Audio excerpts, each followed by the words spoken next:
دوو کرێکاری ڕۆژهەڵاتین کە دوێنێ گیانە دزاوە چوونی زۆگامیان کردو لە سەربانی ماڵێکا کە تەنکی نەوتی تیاوە ئەمە یعنی نابێت نەکرێکارەکە خۆی ئەمە قوبولکانە صاحبی ئیشی یەکەم نەساحبی ماڵەکە یعنی ماڵێکی تر لە کۆڵانی ئەولاتر بووە تەنشەکە پەڕێەوە بۆ وێ جامی سیاری خانوادێکی شتریشکانەوە بە کاملەتەن ئەو ماڵە دەرگا و پەنجەری سوتاوە یعنی ئەمە هەر ئەم مەترسی ئەمجارە لەوە دەرچوو بەستەنیا لەسەر ژیانی دوو کرێکار بێ دوو کرێکارەکە بوون بە قەرە بوو سوتاون گیانیان لە دەستداوە بەداقەوە ئەوانە هاتوون بۆ قوتی ماڵ و مناڵیان یعنی اینجا چاودێری حکوومەتی ژۆک و پێویست نییە لەسەر ئەم پرۆژانە ئەمانە هەمووی هۆکاری سەرەکین لە ڕووداوی کارەکان و هەڵمەتی وشیاری لە هەرێمی کوردستانە بۆ وشارکردنەوەی کرێکار و خاوەنکار زۆر لاوازە سەرباری بەڕاستی وەکو بیناسازی هیچ دقەیەکمان نەکردو شەو نخۆنیمان کردو ئەم شەو سەعات دوو شەو ئێمە لە توبعەدلی و لە پۆلیس ڕۆشتوینەتەوە لەگەڵ خانەوادەی ئەم کرێکاری ڕۆژهەڵاتا بووین هاوکار بووین لەگەڵانە کە چۆن ڕێوشوێنەکان بگرنتە بەر و تەدقیقمان کردو تەحقیقمان کردو لە قەزیەکەیە بەڵام مشت هەر کافی نییە هۆکارەکەی بێگومان وەکو باسمان کرد کرێکاران عادەتەن کاری سندیکای بیناسازی و هەموو پرۆژەیەکی کارکردن مەترسی کارکردنی تایە لە هەموو دنیای بەڵام لێرە مەترسیەکە زیاترە ئەو ژینگەی کە کرێکار کاری تیاکرێ سەلامەتی و پێداویستەکانی سەلامەتی وەکو پێویست دابین ناکرێ خاوەن کارەکان بە هەڕەمەکی و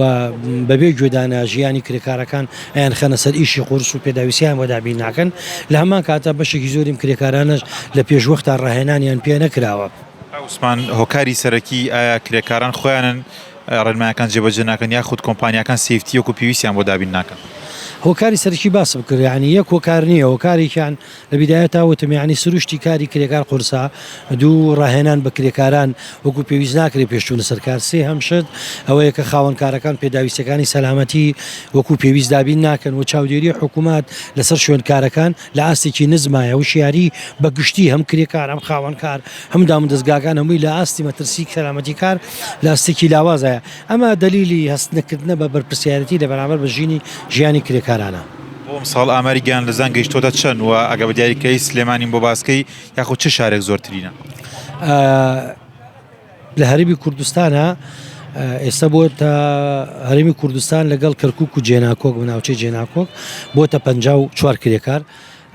لەبەرەوەی حوتی دا کرێکاری تر لە فەلوجەگیانی لە دەستدا کە سەر بە پارێزگای کەرکووکە پێشتر پەنجاوێک بوو بەم دوو کرێکارە شوێ سا بوو تقریبان بۆ بە 54 کرێکار کە گیانیان لە دەستداوە بەڵێ دێ لە کۆمپانیەکان دراون لە دادگایسا بۆ نمونە ئەم کەیسەی ئەمڕۆ ئەم خاوەنکارە خۆ کۆمپانیایشی نییە بەس خاوەنکارێکی سانەوی ئەم کرێکارانی بردووە دەستگیر کراوە لەلایەن پۆلیسەوە حاڵی محکەمە ئاکرێ کە سوکاری نەهاتون بۆ ئێرە بەڵێ کە سوکارەکەی لە دوێنێ یەکێکیان ئەوەی کە خەڵکی سەقزە لێرن لە دوێنێشەوە سەعان و گەشتوونتە ئێرە و ئێستا حالی حاضر لە ڕێوشوێنی بەڕێکردنی ڕێوڕسمی شادە وفات و موافقەتی کنسوڵگەری بۆی بڕنەوە بەڵام و کرێکاری کرماشانش تا نهاتوون.